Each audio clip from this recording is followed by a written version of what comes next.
Ini kata Rasulullah. Aku yakin. Jadi aku tinggal ayat tu kat depan. Aku tak perlu siapa bagi duit ke anak perempuan aku.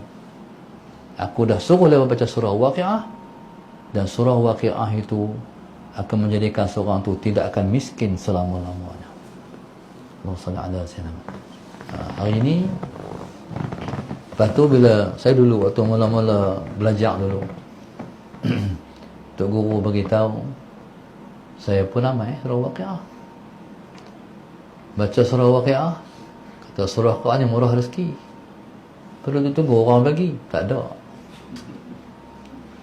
Tunggu. Dia sebenarnya bukan baca dapatlah tu. Dia kena 40 hari turut-turut sampai jadi darah daging. Kenapa 40 hari? Sebab 40 hari itu adalah fitrah kejadian kita. Dalam diri kita ni, setitis mani tu lepas 40 hari dia tukar pula jadi Allahumma salli ala sayyidina Muhammad, seketul daging. Seketul daging tu pula lepas 40 hari pula bukan, daripada setitis mani 40 hari jadi setitis jadi segumpal darah.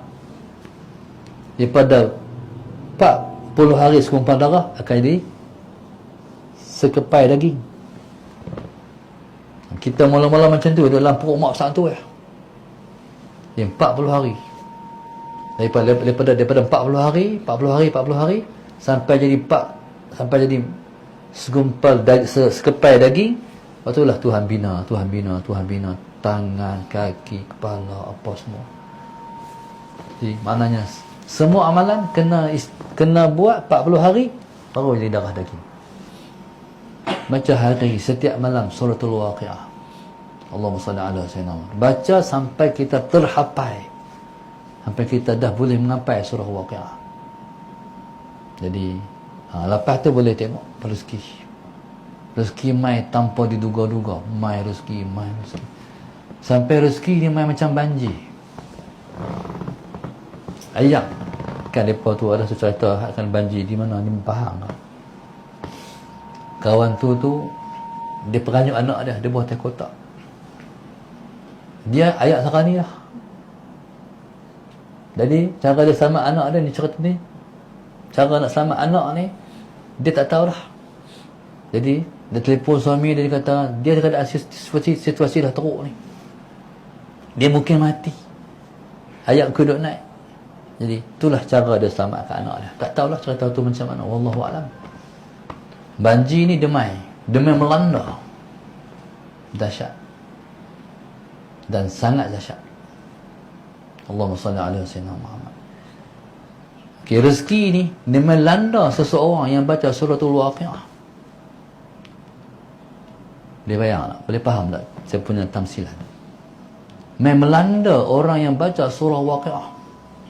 Rezeki tu mai sampai dia tenggelam dalam rezeki, sampai dihapus, dia tenggelami oleh rezekinya banyak, sampai dia pun punya banyak ni, dia nak bagi ke orang. Kalau dia nak memberi lah, dia pun tak ada nak bagi. Nak bagi mai. Sebaliknya orang yang baca surah sebaliknya orang yang kaya yang tak baca suratul Waqi'ah, tenggelam dalam nikmat itu membunuh dia. Ini pesanan siapa ada duit yang kaya tapi dia tak baca suratul Waqi'ah. Sebab tu surah Waqi'ah ni dia pandu pada hidayah macam tajuk yang berikan. Dia penolong mendapat hidayah, taufik dan hidayah. Walaupun kaya tapi tak lupa Allah. Tapi siapa-siapa yang kaya dia tak baca suratul Waqi'ah, ataupun dia tak mengamalkan apa-apa yang memurahkan rezeki, yang bersangkut dengan Tuhan, jadi rezeki itu akan membunuh dia, menenggelamkan dia, melupakan daripada Allah.